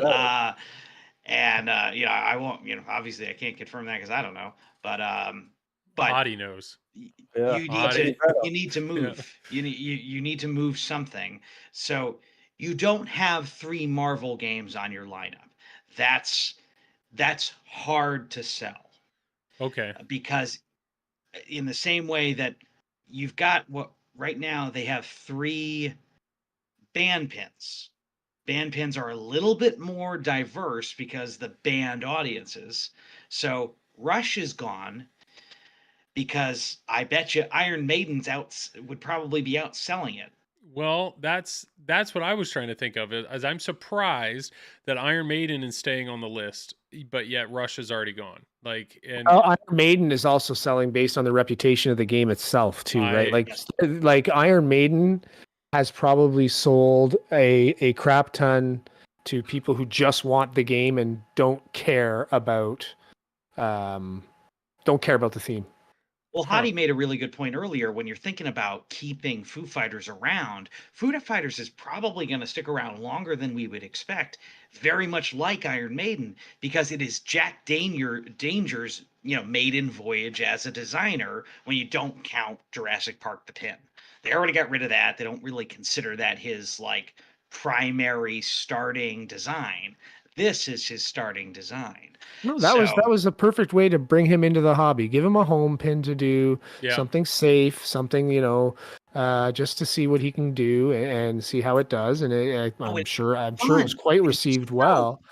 So they let him run. So Brian in chat here saying, like, I understand Iron Maiden is an incredible game. I'm just trying to think from a distributor standpoint. If I want that list of games that I'm going to sell to somebody brand new to pinball, I don't blame them for getting rid of the band pins. Like Led Zeppelin is no longer on the list. Rush, apparently. I'm just surprised Rush is leaving earlier than Iron Maiden, and maybe that just truly comes down to Keith Elwin just killing it with making incredible games. But I don't blame Stern for keeping like I bet Star Wars, Jurassic Park, and like Godzilla are going to be here for a long time just Yeah. because of I, what those themes are. if I'm somebody just first time getting into pinball and walking into a distributor, wanting to buy a Stern, and these are the titles that are there, I'm almost the opposite as far as like where my favorite games are and what I would pick if I was new, right? Because I'm like, oh crap, they have Avengers, they have Mandalorian, they have Deadpool, they have like those would be the themes that I would gravitate towards first, right? But now that I know, the games and into the pinball scene and whatnot, I know what games I like, and those aren't on my list necessarily, right? So it's interesting that theme is really most important to draw somebody in. Once they're in, it does to me. It does become a little less important once you know the game a little more, right? I agree. And Bob, Outlaw Pinball here in chat is making comments. So he must have been talking to, I forget the guy that did the art of Rush. And so what Bob's saying is this is still not officially 100% confirmed that Rush is out. And we'll know that when that logo is no longer here and it's down here in the archive. But it's an interesting thing that's being going around. But sorry, Hadi, you were saying something? I was going to say, I think if I had to comment on this, you look at, I take a look at how I entered the hobby, and then when I got my first pin, and then as you start playing, let's say something draws you in based on theme, and then you start recognizing, oh, I like the way this plays, I'm going to look for more from this designer. So when I look at Iron Maiden, the more people get into it through word of mouth, through either Godzilla or they go through theme for AIQ, then they say, well, what else has he made? So if I'm Stern and I'm looking at that list and I have to keep Rush on, Rush would be the first one gone, only because I think Mike made a good point. There was a lot of time for it to sell. And when you go on location, it's almost like every place has a Rush. So it may not have done, on the surface, it's like, okay, well, it's not being produced currently for the next year and a half based on the rumored schedules. But I feel like it still did well enough to where they can actually sit it and start getting some of the other backlog lifted. But if I look at Iron Maiden, that was one of the first ones I'm like, well, that's got to be one of the oldest. You might as well, how big is Iron Maiden really? Not just continental, U.S., worldwide, they're bigger, obviously, but then you get somebody that gets into the hobby and wants to own another pin. I would keep Iron Maiden because that's one of, to some people's, Keith's best pin, or one of the top ones. And you want to be able to have the people that are going to stay in the hobby have access to some of those older pins and willing to pay an even more increased price than they would have originally. And if you're looking at the rest of that list, I almost want to say, it's between 007 and Elvira for me, just because I feel like Elvira may have run its course now, and I feel bad for 007, but I feel like it's stacking up quicker than Mando is. And Mando's still a show that's on. And if you look at Stranger Things, if they could have kept that license at a reasonable price, they'd still be printing them because of word of mouth, and it's a popular theme. And even though the Mando pin isn't great per se, for a lot of enthusiasts, the theme is going to draw somebody in if they have another great season of the show, and someone's going to look into it, and you're going to look at the biggest licenses that you can sell. So I would keep it on for the production schedule, maybe just dedicate 1 month to it, if anything, or alternate between that and 007 and then run everything else. Yeah, no, these are all good points. And unfortunately, none of us have, we don't know what's going on from behind the scenes, but, KO Spectate is saying, he's saying, like Keith Elwin needs his own line. Yeah, go ahead and make the third line and just have it be. They have the third line. So that's why I'm like, well, it's accessories. Isn't it the third line accessories? So that way you can get your toppers there, Hadi. Yeah. I know we're all waiting on Godzilla. Like, I get it. I see, Steven, it looks like your ceiling height is low enough. Are you not? You're it's not low here, but my police force right there has the big police force thing, so I could put toppers on it. But I'm telling you, man, you start that, you're in trouble. I'm in a weird spot now that I sold my Deadpool and that topper's gone. I don't have any. So it's one of those like, do I get back into the topper game? I don't know. Once you pop that, once That's you the start, thing. I already yeah. made the mistake of getting into pinball. Geez, Yeah. don't make me get into toppers now too. All right. I'm concerned about again, going back to Foo Fighters, but I've heard things about like maybe there's some sort of the bands or toys I that know, action are figures accessories and all that you that, yeah. add to the topper, I and then know. it's the van plus the toys, and I'm like, oh my god, no, thank you. It could be insane. I don't know. Yeah. Well, speaking of insane, and this is what I can't wait, man. I can't wait for this. Hadi, you are, look at that smile on that face. Okay, here's the deal. Hadi is a huge Whirlwind fan. And I know, Zach, I'm curious if Zach's still in chat. I know Zach's a big Whirlwind fan, but I am just going to keep my mouth shut. I want Hadi to say everything he wants to say first before the rest of us share our opinions. But this has come out or been announced, Hadi. What are your thoughts as a Whirlwind enthusiast? What are your thoughts on this Whirlwind 2.0 package? To everybody that doesn't know, Whirlwind is my all-time favorite pin. It hits the nostalgia spot because it was one of the first pins I remember. And then having the topper blow air on me, I thought that was like the greatest advancement in technology for some reason. A fan, yeah. I love the way it plays. I've probably put 300 hours on the virtual version. It's just so much fun. And if I see it on location, it's one of the first ones I play. Oddly enough, I don't own it because I know it will always be for sale, and I want to plan things. I want to get things now that are a little rarer so I can fill it up whenever I decide to add more space or move into a different place. Whirlwind 2.0, I have digested it. I am a fan of 2.0 kits. I think they are amazing because they add replayability and a bolt of fresh life to classic pins. I like what they did with Funhouse. I understand there's a limit on what you can do. There are still ways you could be more creative in starting modes. I've watched the trailer a bunch of times, and I know there was another 2.0 kit that was in production, but then Planetary, Pinball, rightfully so, go on their website. Their lawyer released a letter a long time ago about the license. Make sure you don't infringe upon it. But I love that there's a 2.0 kit. I enjoy that they've added the LCD screen, the speakers, and there are a couple modes that I'm really interested in trying, but I understand the complaints about it because it doesn't really tie into the theme of Whirlwind. They could have made it more Twister-like. You have inspiration from the pinball and the movie Twister. You could have focused more on that one character, and I don't understand where like the pigs are coming from, the aliens. Like it doesn't have anything to do with Whirlwind. You mean the Bermuda crab has Bermuda nothing crab, to do with that was a whirlwind or a tornado? 5G zombies wasn't in the original Whirlwind. That said, would I buy it? Yes, because it's more Whirlwind. I will always buy more Whirlwind. It doesn't matter what it is. There could be an extra pop bumper I place on the playfield somewhere. I think it's a good addition for enthusiasts.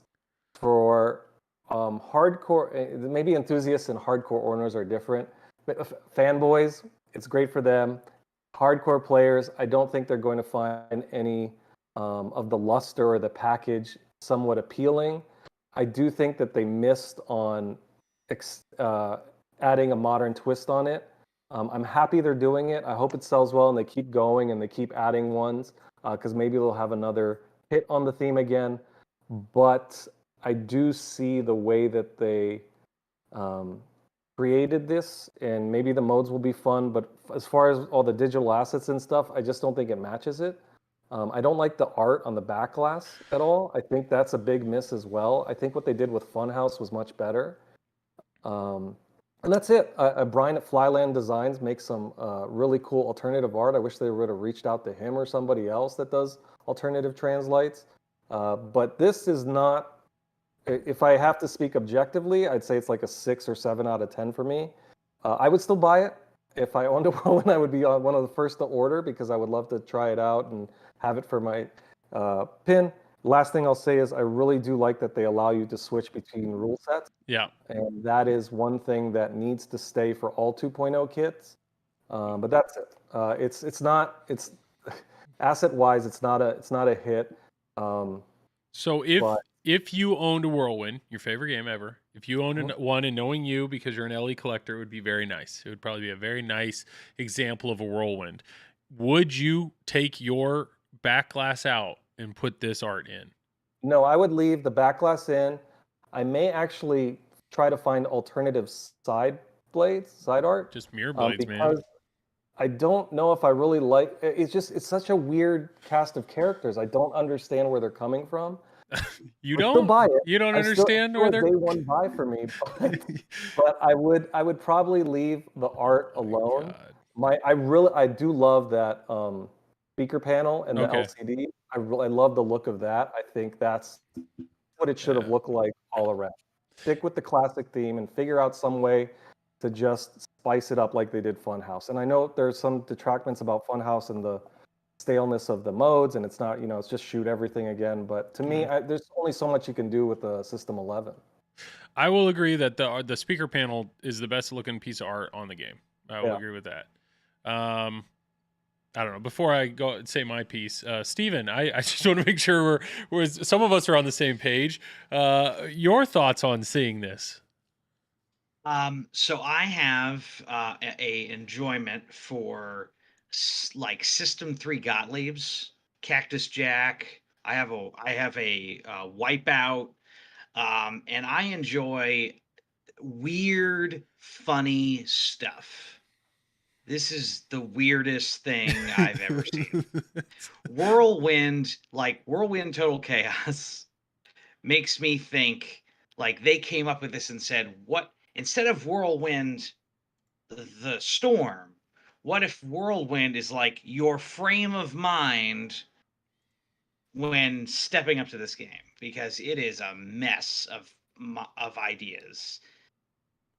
And they must have seen Foo Fighters and said, "Give me a van in Area 51." Like, there's I was going to ask if they stole the Foo Fighter van because it looks like the exact same one. Very similar. Yeah, and like I like the Whirlwind cloud showing up in that video. Like if that's all they did was just him talking. Yeah. Or he's the final fantastic. Boss. Yeah. Yeah. Like He could just be like God in Monty Python and the Quest for the Holy Grail. Like, just have him just talk at you a little bit. That's literally all they had to do to make Whirlwind better. And so Whirlwind's a great game. It's a lot of fun. It just seems like everything they decided to do, like Hadi said, the artwork on the art blades is confusing. I don't love it. Scarecrow Elvis? I mean, why not? Yeah, that's and okay. Teen Wolf. I know. Run Chicken, Teen Wolf. Amazing how everybody predicted 2.0, the previews and the teasers. It was Whirlwind, because they're like, the only theme that fits these weird cast of characters is Whirlwind, because you can have them in a field and the wind's blowing. I'm sorry, but weightlifting pigs. I was like, no, it's not Whirlwind. And then what are the piggies? Weightlifting pigs. Why aren't they cows? Nuclear slime, the scary boys. I hope it's like a country R&B band. It's like Voice of Men. 2.0 before had an amazing version of Whirlwind 2.0, but he had to get brought it to Southern Fried Gaming Expo, and I saw a video of it. I was like, this is what I expected in a 2.0, and it looked great, but he had to stop because Scarebro's nice. It's disappointing. Scarebros would have been better, by the way, Zach. I see that. Scarebros would have been better than Scary Boys. Yeah.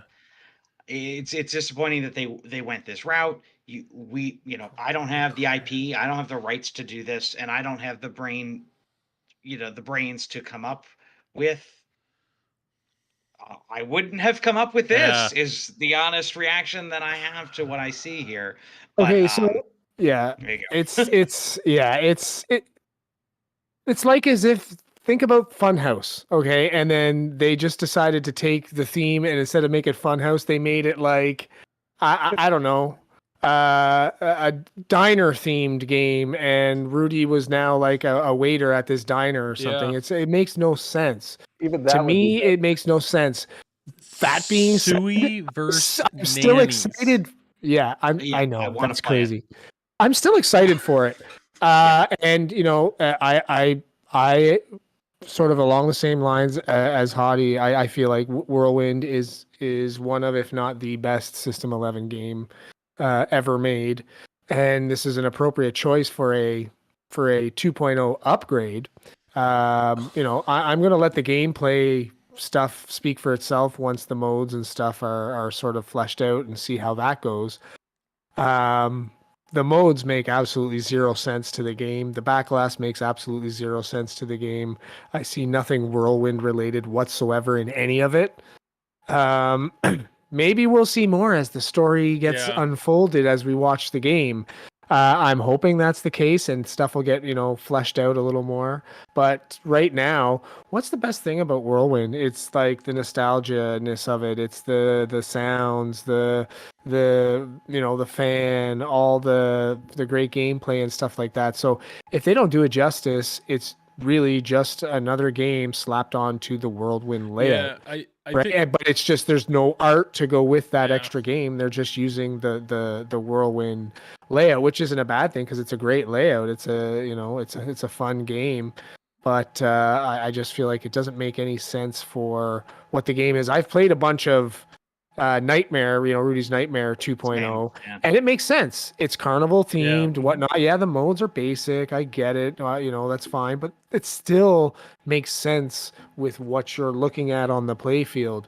I don't see anything on the Whirlwind playfield that says Nuke Nick, and I don't expect it to, but it's not even related to what's going on, as far as I can tell now. So I'm with you. I mean, I think the thing Whirlwind currently does well is it is a very themed game, and it gets you, you know, you're immersed in. There's a storm coming, you know, and hitting the storm, it stays weather related. So if there would have been a hurricane mode and a tornado frenzy and like thunderstorm, I don't know. I mean, they could have done or like a you're lot. trying to, yeah, like you're trying to go to like category 5 or Yeah, something, but right? Or this, and somebody in chat it's just said it almost makes more sense for Taxi because there's Yeah. all these different these are all characters. messengers. Yeah, it's just Oh, like, please don't butcher Taxi. yeah, Boy, that's the please. problem. Is I'm a fan of Taxi. I know Mike's a fan of Taxi. You know they're gonna make a Taxi 2.0 kit, so it's like if this is the direction they go for Whirlwind, what in the world are they gonna Yeah, do see, for I want them Taxi? to keep being successful at it until Taxi comes out because I'll buy it regardless of whether I even own the game or not. And I suspect, you know, Hadi might do the same with this one. I'm not sure if he's already He'd buy it. planning I on mean, buying it or not, but pun intended, but like you look at Diner and it's given to you on a silver platter. The Yeah, theme is it's you there. know exactly what it is. Yeah, Just extend it. Same with Taxi. You don't have to go crazy. You just have to Add extend it, more. make Yeah. it more fun. You don't need to go off into some unrelated territory. Like Yeah. this is a Bermuda crab has nothing to do. no, it's like I'm trying to it's find a- on Wikipedia why. Like I was like typing Bermuda crab tornadoes. I think Like, they just played Ebra in Godzilla and were like, how do we bring this yeah, into these guys are more like Ultraman kaijus or something It's like that. That, so you know, strange. Which, hey, Yes. that's the one thing though, is at the end of the day, this could be a blast. Like it could be Yeah, a yeah. really, really fun game. But it just is so like we were saying, okay, at least Rudy's Nightmare, they took the theme and they just kind of gave it a little twist and went dark. Like that's what they did. They took a carnival theme and they made it dark. This is not a twist. This is a crazy, insane thing that they happen to throw onto the Yeah. Whirlwind layout. Well, This and that's is the total that's the- chaos. So yeah. total chaos in Chaos, Quantum City, the Whirlwind game. So That's it's what I'm saying. dialed You in, know what? Oh. You but put it in called it. Whirlwind. I was screaming dialed in my head. Like they have alien invasion Yep. in Whirlwind as well, and all and dialed in and stuff. And I was thinking the exact same thing. I never what if said we could anything do- about it, but I was like, this feels dialed in. Like, and it's funny because it's actually Pat Lawler who designed Yeah. both of those games as well. But Earthshaker would have fit into that. Yeah. the I mean, like, yeah, and I like dialed in, and yes, Yeah. that was a bad theme. Not because the game was bad. The game's great. The shots are good. The modes are good. It all makes sense because it's a a celebration of all of Pat Lawler's games, because there's the Earthshaker, there's the Whirlwind. There are modes that are celebrating those games inside of Dialed In. What's dumb about Dialed In is the guy in the weird mom jeans on the side. So if they called it Chaos in Quantum City and got rid of the guy with his phone on the side of the cabinet, it would have sold 1,000 more copies, because it would have basically been like, oh my gosh, like look at this cool Chaos in Quantum City. But so it really does seem like that's kind of, they looked at Dialed In, they look at the modes, maybe that's where they went, because like what, I think we're all just looking at it and going like, where did they So come strange, from? yeah. Where is their brain going? Because I mean, it's Pedretti, right? They're like Italian Yeah. or something. So That's- yeah. it's a different mindset. It's a different culture coming to bring this idea together. So it's just, my mind is not putting it there. Well, aren't they related to the Pinball Brothers? I think if you they Pedretti is like Pinball Brothers related. Like it's all sort of a thing together. But one other thing that concerns me, and looking at it, is when you're talking about matching the theme, are the inserts on the playfield. Right, like Rudy's Nightmare makes sense. There's a clock; it still uses the clock inserts and the time and all that stuff. But in Whirlwind, you have to hit the northwest target, the southwest target, all these different targets that are on the weather vane or whatever. So how's that going to tie into this theme, right? Like it's I'm giving it the benefit of the doubt because we haven't seen much of it other than a quick little sizzle reel about it. So, I'm hoping that they explain the reasoning behind it. I'm still excited, while right now I'm questioning the choice behind, the direction they went. Well, that doesn't change my excitement of wanting to see how utterly maybe ridiculous it might get, like playing the game. Let's and do that's this not necessarily a bad thing. It might be fun. Let's do this. Hadi, this is your favorite game. So what you've played 300 something hours on the virtual pin. What do you feel that you can do to make that a better game? Like what do they need to do to the code to make that more fun for you? I would I think on the multi-ball mode, not the quick multi-ball, on the regular multi-ball, I would maybe increase the value of the super jackpots and somehow maybe make a different multi-ball one where you try to shoot 2 balls into the left shooter lane that sits there, and sort of figure out a way to, I just love that left ramp shot. You have to cradle up on the left and then get it to the loop to the right flipper to hit that left ramp with the upper right flipper. I was thinking of maybe increasing the value there because it's so hard to get. But at the same time, you also have a chance to get, a free million with your mystery award. I don't know. There's got to be a way to add some sort of wizard mode, because the wizard mode is just getting the mega door bonus once you collect all the mystery awards. So I guess you approach it. Maybe there's a way to add a mode called Chasing the Final Storm, like a wizard mode, and maybe hitting a certain amount of shots in order. Or you have a timed wizard mode where you have 2 or 3 minutes to hit the shots in order, and then maybe hit the last loop 3 times for a final super jackpot, and then it starts over again, because it is sort of anticlimactic. Yeah. You get the last mystery award, and then it awards you everything on the mysteries. You get an extra ball, all in one ball.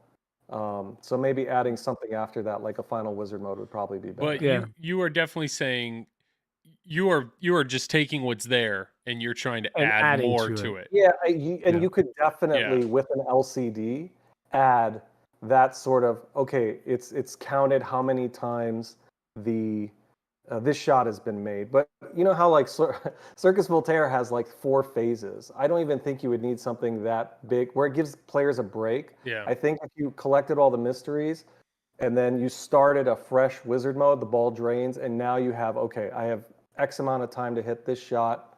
But a final wizard mode would probably be what I would add. So how do you? I think that's missing. Now that I think about How do you fit in the scary boys and the weightlifting pigs? it, Where you don't. where does that?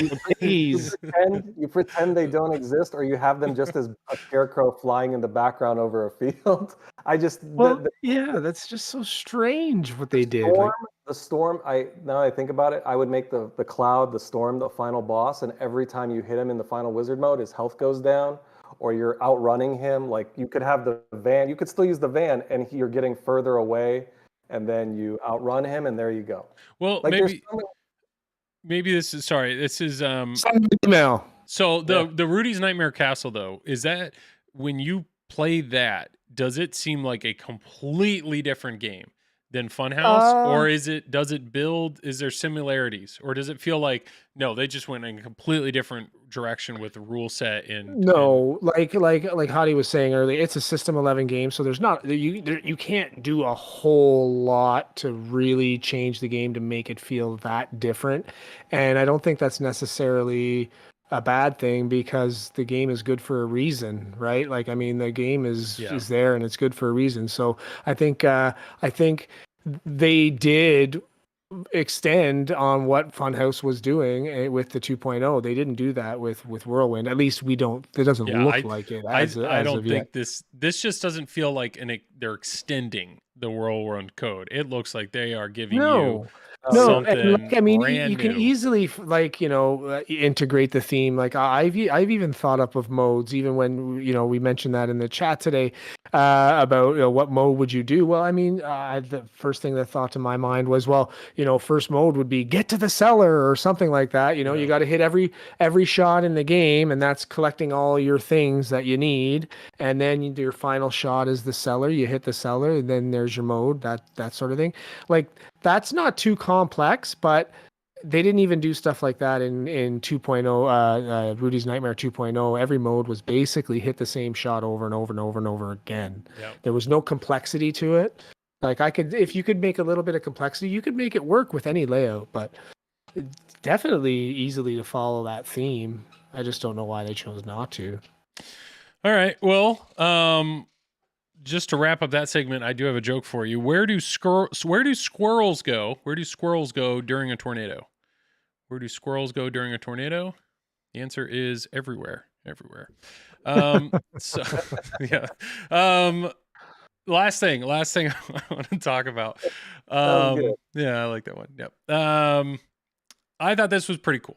So, new Multimorphic P3 module, Final Resistant, breaks sales record set by Weird Al. That was a surprise to me. Yeah. Steven, that do you have also any? Not true. Okay. First off, Steven, do you have any experience with a P3? Have you ever owned one? You not owned, but I played. Okay. So you do not think this is true. What is? Well, so the true statement is that yes, of course they've reached a certain sales threshold on probably the installation, the whatchamacallit, the module. Oh. But Weird Al sold P3s. So when you bought, when Weird Al came out, you had P3s go from you can get one right now to now there's a 1-year wait. Yep. So that did not just happen. You don't have now a 2-year wait to get a P3. So I don't think that this is incredibly accurate in what they're saying, because someone's saying $12,000 to buy. Now, please, I haven't read all of this, so maybe I'm totally wrong. Is So it just please a go ahead. module?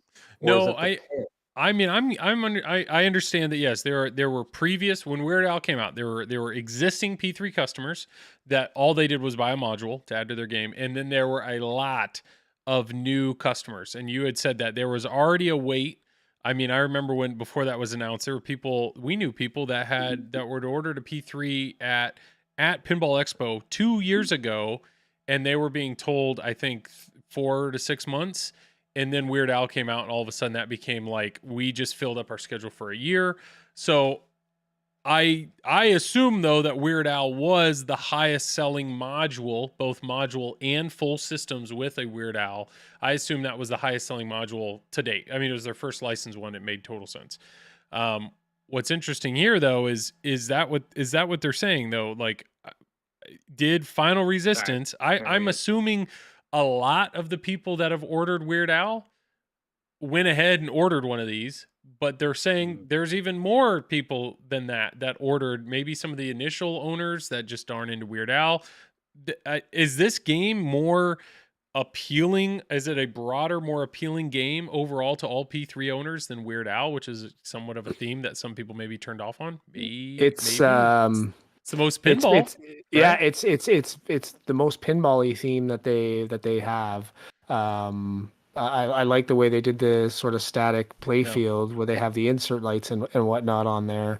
I mean, it makes sense in the sense that, I would say a good majority of people who own a P3 probably end up buying every single module, if not the majority of them, just because they're like $3,000. They're for a pinball buyer, $3,000 isn't that much. That's what I'm saying. And if once a year you can buy a fresh new game and toss it into your P3 for $3,000, I would say the majority of owners will do it. So it goes to say that the further down the road we get, and the more P3 owners there are, naturally more modules as they come out are going to sell out more as well, because I truly do feel like a good portion of P3 owners literally will buy all the modules. Why wouldn't you? I mean, for the most part, unless it's something you really dislike. So I just think it's going to keep going that way. Unless they release something that's a complete dud or whatnot. If they come out with something else next time that looks good, it'll probably sell out more because just more P3s are coming out. Sure, and I think it's very clear. That's the whole point of the system, right? It's a big investment early on, $10,000+, but once you're in, it's super easy to make that smaller investment of whatever, $2,500 to $3,500, somewhere around there, for a brand new module, which gives you a new game. So it doesn't surprise me. I just was surprised that it almost seems like you're basically saying pretty much everybody that bought a Weird Al went ahead and bought this, and there were previous people that bought this, and there are new people in the hobby that bought this that happen to not be to buy Weird Al. So kind of crazy. Yeah, that's crazy to think of, because you think like, a theme typically is something that would sell, right? But in the case of maybe Weird Al, someone was not a theme, so they skipped over. Some people, I guess, skipped over the Weird Al, even though it's highly regarded as the best layout for the P3 system anyway. Well, I know right now, if I was buying a P3, if I was diving into the system and all I could do is just buy one right at the beginning, I would be picking Final Resistance over Weird Al. That would be the game that I would buy. So this may have been the thing to put people into the system, and they're like, all right, I'll try it with Final Resistance, and then if I really do like it, then I'll go back, I'll get Heist, I'll get Lexi Lightspeed, that kind of stuff. So I don't know, I thought that was really interesting. I mean, the only other news maybe to hint at, I thought good on Spooky, looks like they're sending out an LED driver board. There are speaker lights, there are lights in the speakers and the topper, and apparently and the flippers, and none of those were doing whatever. So it's some new board that gives them more functionality to do more with the lights. So that's an interesting thing that I don't know if they just overestimated what the previous board could do, and then the game had already come out, and now they're realizing, to do all the things they want to do, we actually have to add hardware. So it's a whole new LED driver board that owners will have to update. But good on them for doing it to enable more functionality in the game. Cool. I think P3 is sort of like a long-term success goal, and I agree with TGA TX or TXAG 007. Like P3 is just like ramping up, and they haven't saturated the market yet. And I feel like it's a system that eventually more and more people are slowly going to adopt, and then I could see it sticking around for a long time and being successful with the way it's modeled right now. And down the road, especially as these rooms fill up, these things take a lot of space. Yep. And, our game rooms aren't getting any bigger and games keep coming out. Eventually, everyone's going to run out of space. So one of the best things to do is if you can have one cabinet and throw in 3 or 4 different games in it, then you have an instant collection in a small little area, right? Yeah. I'm with you. It's still appealing for sure. They're doing the right things, like bringing on designers, really talented players, bringing on people that know how to code, and